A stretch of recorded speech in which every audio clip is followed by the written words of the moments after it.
morning mga lalab. Tingnan mo naman ang ate ko. Basang-basa ako ng pawis. Sumaga pa nandito na ako sa kusina. Luto na ng breakfast. Ayan. Dito ko muna kayo ilagay kay meron tayong liligpitin. Ayan. Basang-basa ako ng pawis. Bali kaluluto ko lang ng almusal. Ngayon nag-iisip na naman ako ng kung ano yung lulutuin kong panghalian. Wala na akong maisip mga lalabs na ulam na pinulutuin na kakainin ng mga kasama ko. Isda, halos di nila pansinin. Naawa naman ako yung magsikain.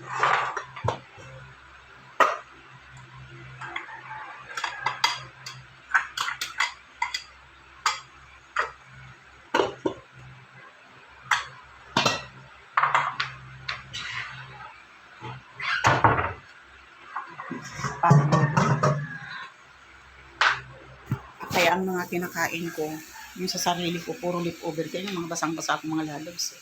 Iba akong panuklay. So actually, ito yung aking ito yung aking niluto. Kaya nagtorta ako ng yung San Marino tuna.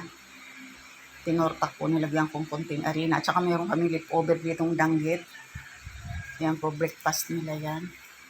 So meron tayong ensamada dyan na tapos mayroon akong sinigang na tuna. Niluto ko yan kahapon for dinner. Hindi na naman sila nagsikain. Ako na naman mag-uubos niyan mga lalabs.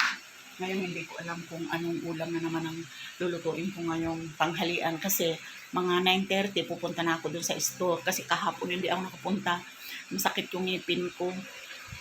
Mabuti ngayon kumalma-kalma na. Ayan.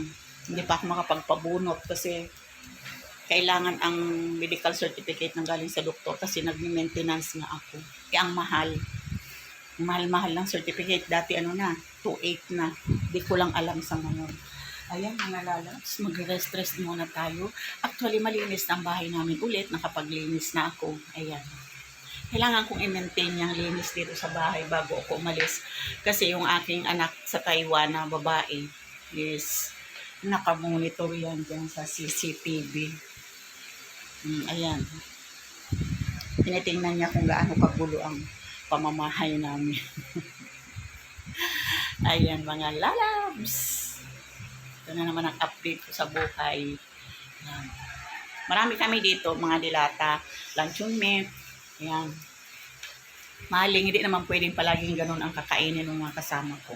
Ayoko din.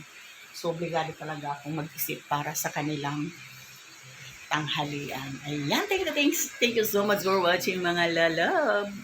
Aakyat na tayo sa taas mga lalab. Walang dahon dito sa baba.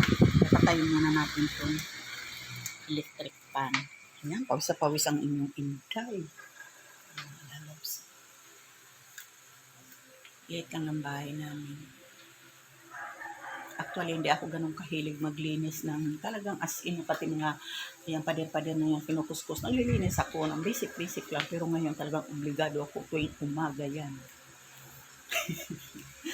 Ayan, malala. Sakay na natin yung ilaw. Ang dami namin ilaw, oh. Taas ang kuryente ko. Ayan. Ang mayroon lang itong aming altar. Ayan. Ka-spotlight yan, oh.